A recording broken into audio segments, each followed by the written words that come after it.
Hello, BookTube. I have a little mail haul for you here. Unfortunately, somewhat damaged, somewhat damp, wet even. Like my copy of the New Yorker, I don't know if you can tell, but it's all warped because it got to me soaking wet. I got the New Yorker, I got the London Review of Books, which has I haven't looked at it yet, but on the cover it tells me that it has Peter Green, the greatest living classicist of our time, reviewing that new book Nemesis about Alcibiades, which we saw on this channel. I never got around to writing about it. So that's going to be fun right there, regardless of what else is in the issue. But in addition to magazines, there are 3 packages, and I thought we'd go through those. Since I don't know what else I'm going to get today, I doubt very much that I'll get any mail delivery of any kind other than this. But let's look at this first one. It's some sort of a bright orange package. That is unusual. What do we got here? Oh, it's a package within a package. It's a package within a package. Probably to protect it from the rain. So let's see how far we can go here. Oh. Okay, the package inside, I'm glad they protected these. The package inside the package is Harlequin romances, which are in perfectly bone dry condition. Wonderful. So the first one is the Sterling's Montana series. This is called Stroke of Luck by B.J. Daniels. It's like a cowboy romance of some kind. The Sterling's Ranch season opening isn't going so smoothly.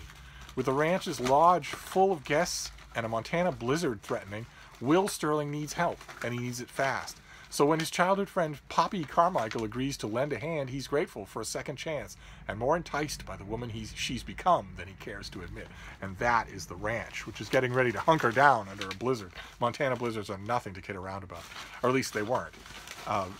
And Poppy, for her, it was supposed to be a retreat full of horse rides and hoedowns, with a side of showing Will what he's been missing all these years. But as the snow deepens outside, the guest's suspicion and mistrust turns sinister inside, catching Will and Poppy in the crosshairs. Oh, that took a dark turn. Okay, great. I don't know this series at all, or this author. And then the next one is a safe haven novel, and it is by Lee Tobin McLean, and it's called Low Country Hero. I kind of like that cover. Ordinarily, I don't like romance covers that don't have any people on them, but I kind of like that. It's very pretty. So what do we got here? This is going to be a location novel, Safe Haven. This is our Sterling's Ranch. We've talked before on this channel about the allure of location novels, location romance series, where the place binds everything together. I kind of like that. So what have we got here? Sunny, carefree days splashing in the ocean. It's the life Anna George was always wanted to have for her 5-year-old twins, until somebody gets eaten by a shark. You have a swimming pool to splash around in? And now that they've made it to Safe Haven, South Carolina, she won't let anyone stand in her way. Not the abusive ex she's just escaped, and not the rugged contractor who's caught her setting up house in the shuttered beachfront cabin he's been refurbishing. When he offers Anna and her daughters a place to stay in exchange for her help with renovations, she's tempted. His gentle way with her girls makes her want to trust him, but she's been wrong before. All right, I suspect that the renovator will be the Low Country Hero. Great, fantastic. All right, we're off to a great start then. 2 romance novels, can't beat that. Let's see here. Now we've got a soggy envelope. Soggy envelope for a doggy. What have we got here? Oh, fantastic. Oh my God.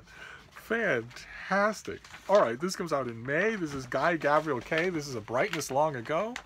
Fantastic. I didn't think I would get this.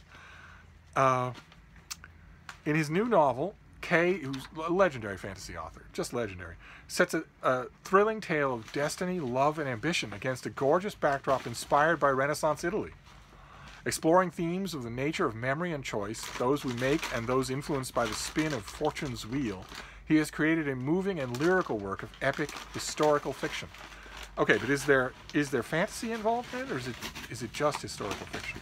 A Brightness Long Ago begins in a chamber overlooking the nighttime waterways of a maritime city. Danio Serra looks back on his youth and the people who shaped his life. His fate changed the moment he saw Adria Ripoli as she entered the chambers of a ruling count known as the Beast, intending to kill.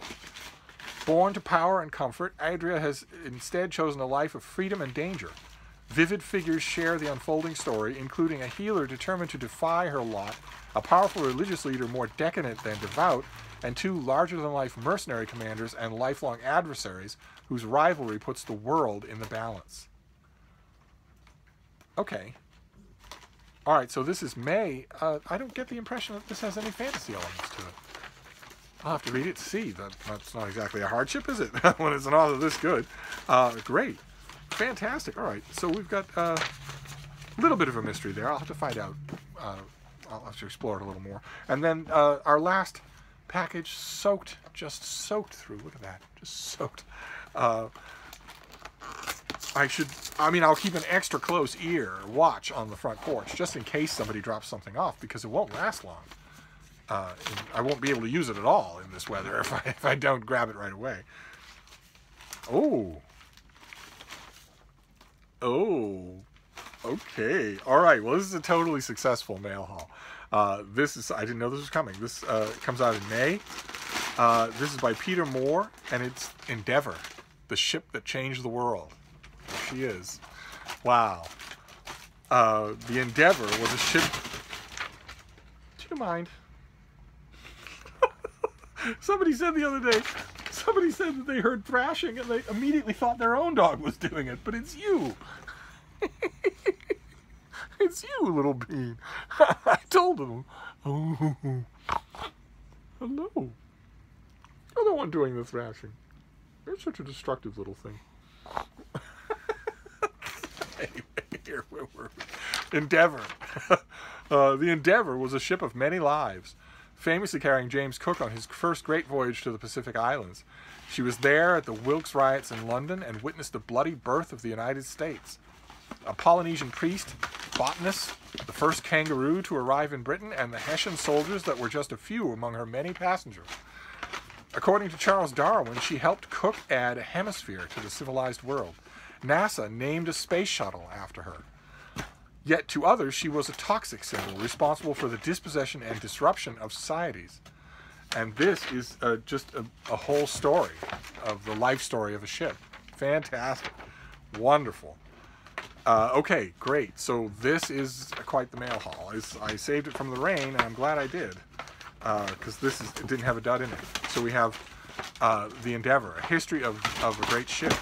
We have A Brightness Long Ago by Guy Gavriel Kay, which sounds like it's going to be set not only in an alternate version of Renaissance Italy, but in an alternate version of Renaissance Venice, which would make Steve very happy if this is true. And then two romance novels that I think are coming out next month. I think... Do we have some kind of a pub sheet? Yeah, these come out in February. Lee Tobin McLean, not an author I know, Low Country Hero. And B.J. Daniels, Stroke of Luck.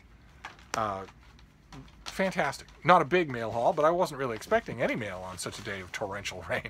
That and two of the greatest periodicals that are currently ongoing. So Steve is pleased. I wish they'd cut me dry, but I'll take them this way. So anyway, we'll wrap this up for now, but I'll see you soon. Thank you, BookTube.